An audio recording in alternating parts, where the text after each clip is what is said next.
Sahabatku pecinta diri, inilah cerita perjalanan manusia manunggaling kaula Gusti.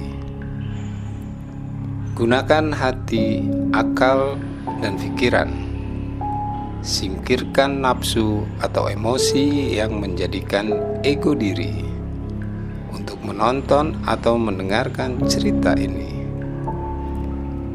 Sahabatku pecinta diri, episode kali ini menyajikan obrolan saya dengan Tuhan tentang mencipta takdir manusia baru. Selamat menyaksikan, semoga bermanfaat. Sahabatku pecinta diri, obrolanku bersama Tuhan selalu terjadi saat saya sedang termenung sambil masuk ke alam transendensial, yang saya selalu merasakan keberadaan Tuhan untuk bisa berkomunikasi tentang diri juga alam semesta. Inilah obrolannya. Han. Iya, apaan? Gue mau nanya nih sama lo. Iya, mau nanya apaan, Zul? Soal takdir. Takdir anaknya Bang Junet. Ya lo Pak, baru mulai aja udah bercanda. Iya, udah apaan coba? Lo sebagai Tuhan, manusia yang lo ciptain, takdir itu lo ngebuatnya dari awal penciptaan apa mengikuti perjalanan hidup manusia aja itu, San? Ya itu kan tergantung yang menciptanya, Jul. Dia nentuin takdir gak waktu ngebikin anak atau manusia baru itu? Lah, kok tergantung yang menciptanya? Berarti banyak dong. Bukannya lu, Han, yang nentuin takdir itu? Enak aja lu, gue disalahin. Yang bener itu bukan gue, Zul, tapi kedua orang tuanya lah. Yang mencipta diri juga termasuk takdirnya. Sekarang lu pakai deh hati, akal, dan pikiran lu. Lu lihat dari awal penciptaan anak atau manusia baru itu, dari mulai pacaran, menikah, hamil, sampai dengan kelahiran bayinya atau manusia baru. Oh, bukan lo, Han. Gue tahunya dari kecil sampai sekarang lo yang bikin, Han. Itu kata orang, juga dari guru agama gue, Han. Mereka semua benar, Zul, karena mengikuti ajaran agama yang dipelajarin. Tapi di dalam ajaran manunggaling kaula Gusti, bukan gue lah, ya itu kedua orang tuanya lah. Han, coba deh terangin kapan itu takdir dibuatnya. Kalau itu kedua orang tuanya yang mencipta diri juga takdir si anak yang dibikinnya. Oke, Zul, sebelum gue jelasin kapan dibuatnya, gue mau jelasin dulu arti dari takdir itu apa, biar lebih jelas nantinya. Oke, Han. Takdir itu, Zul, artinya ketentuan atau konsep yang dibuat oleh sang penciptanya buat manusia baru itu. Dan untuk memperjelas lagi, gue tanya sama lo, manusia nikah itu tujuannya apaan coba? Aduh, Han, kalau ditanya itu tujuan nikah, kan cuma memenuhi kewajiban, membangun keluarga yang harmonis, penuh kasih sayang dan rahmat, agar terhindar dari perbuatan zina, juga memperpanjang garis keturunan. Itu yang diajarin sama guru-guru ngaji gue duluan. Kalau itu mah, Zul, proses perjalanan mempertahankan pernikahan. Yang benar itu, Zul, pernikahan tujuannya cuma satu, yaitu mencipta manusia baru, atau kasarnya dibilang itu kepengen bikin anak atau manusia baru. Iya beneran, bener. Cuma tujuannya itu ya. Bener sih kata luan. Orang yang kawin gak punya anak aja kepengen kawin lagi biar punya anak. Kadang ada juga yang mungut anak. Tuh kan, itulah sesungguhnya Zul, tujuan utamanya orang nikah. Nah sekarang lu kan udah tahu nih arti dari takdir sama tujuan pernikahan itu apaan. Gue ulang ya, takdir itu artinya ketentuan atau konsep yang dibuat. Tujuan nikah ya kepengen bikin anak. Nah kalau digabungin biar gampang deh ke artinya, kalau mau bikin anak ya harus punya konsep atau ketentuan buat anak yang akan dicipta. Oke Han, gue ngerti. Terus kapan menurut lo baiknya dibuat konsep atau ketentuan atau takdir itu? Waktunya kapan menurut lo Han? Lebih cepat, lebih baik Zul. Ya kalau bisa waktu keduanya masih berpacaran dan udah punya rencana serius menuju ke pernikahan. Kalau perlu ditulis semua keinginan berdua untuk anaknya nanti seperti apa. Kompromilah harusnya mereka berdua. Nah konsep itu diingat-ingat sampai anak itu lahir, terutama yang perempuan bakal mengandung anak itu nantinya. Jangan pacaran mikirinnya cipokan, selangkangan, ribet kayak gitu. Nggak punya konsep tuh namanya kedua orang tuanya. Sadis amat Han. Konsep yang baik dan benar itu kayak apa? Ada saran nggak? Jul, konsep yang benar itu kisarannya masalah kenikmatan dan kebahagiaan hidup si anak nantinya. Kenikmatan dan kebahagiaan itu kayak apa sih Han?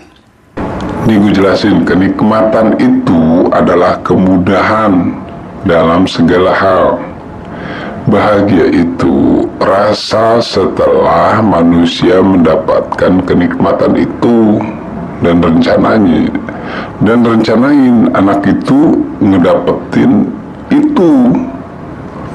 Nah kalau kenikmatan dan kebahagiaan itu si anak nantinya buat ngedapetin, dia pasti ngebutuhin kemampuan logika maupun yang tidak logika.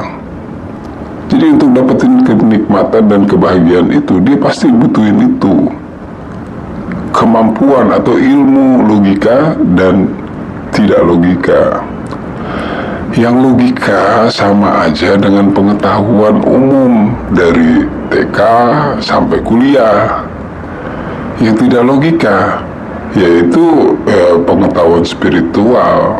Jadi konsep buat si anak itu nantinya arah konsepnya berkisar itulah yang lebih baik.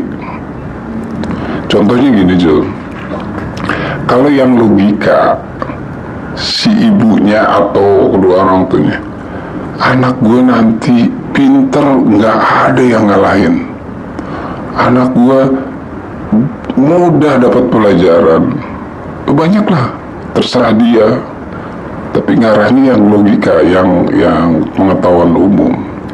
Terus kalau yang tidak logika, anakku paling sakti dari semua yang sakti. Apa aja itu yang ngarahnya ke logik atau di luar logika.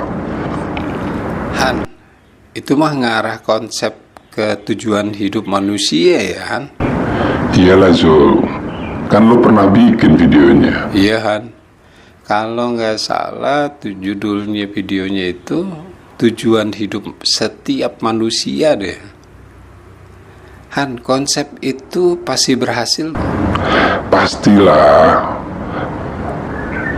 karena itu hak kedua orang tuanya, tapi tetap dengan keyakinan yang kuat, terutama sosok ibu yang kontak langsung ke anak yang dikandungnya.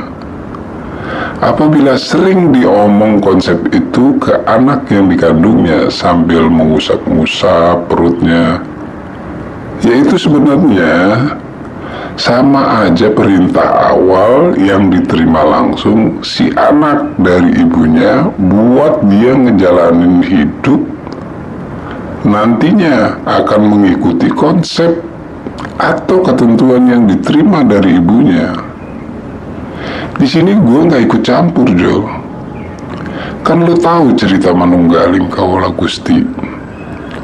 Lo juga pernah bikin videonya tentang Manunggaling Kaula Gusti 1-3 kan? Iya bener Han, sampai 3. Makanya sekarang video ini yang keempat Han. Oke, gue ngerti Han.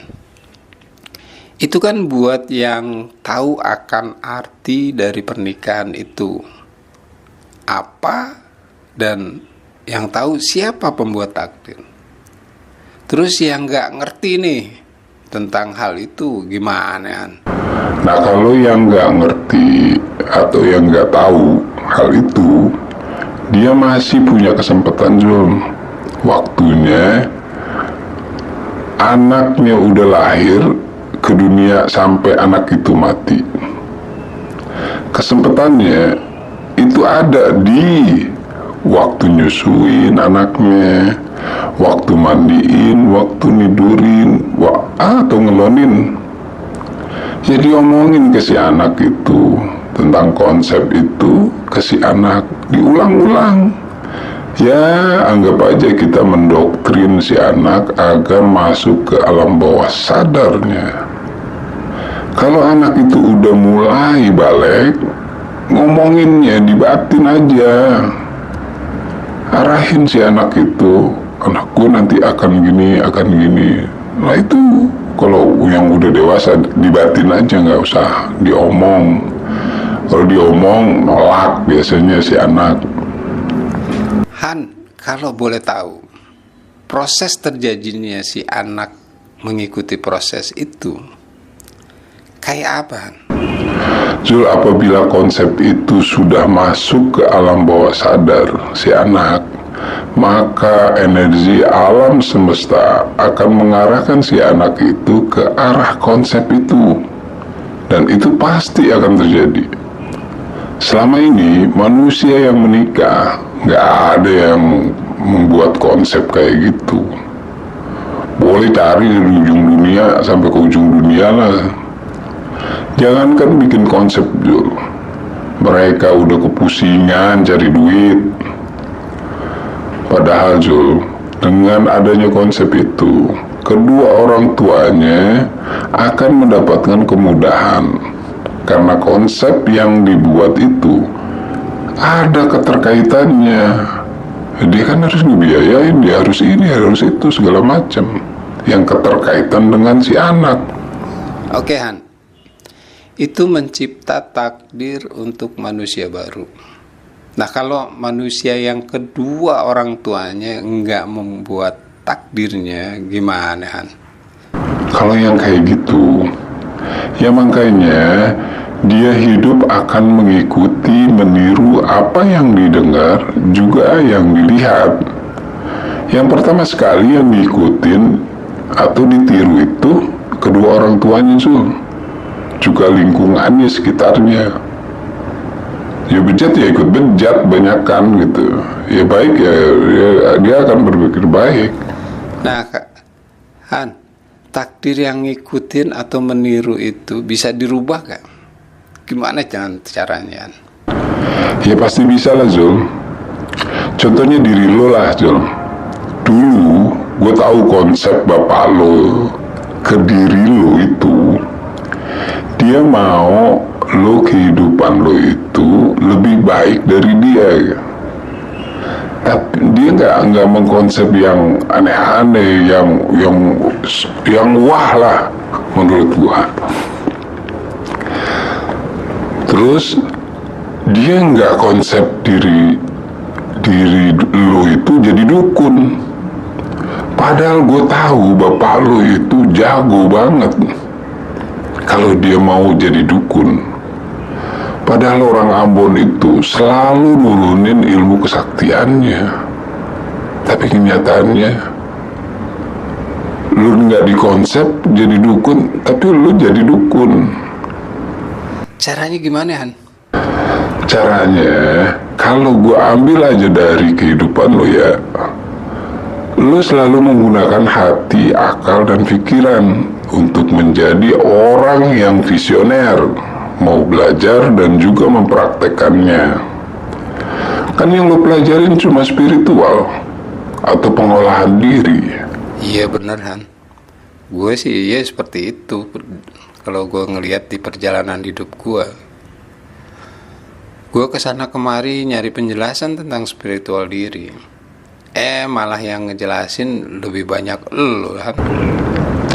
Mempelajari spiritual diri itu penting sekali, Zul, karena akan mengarahkan diri ke hidup yang lebih baik, Zul. Bukan ke surga, Han. Pep.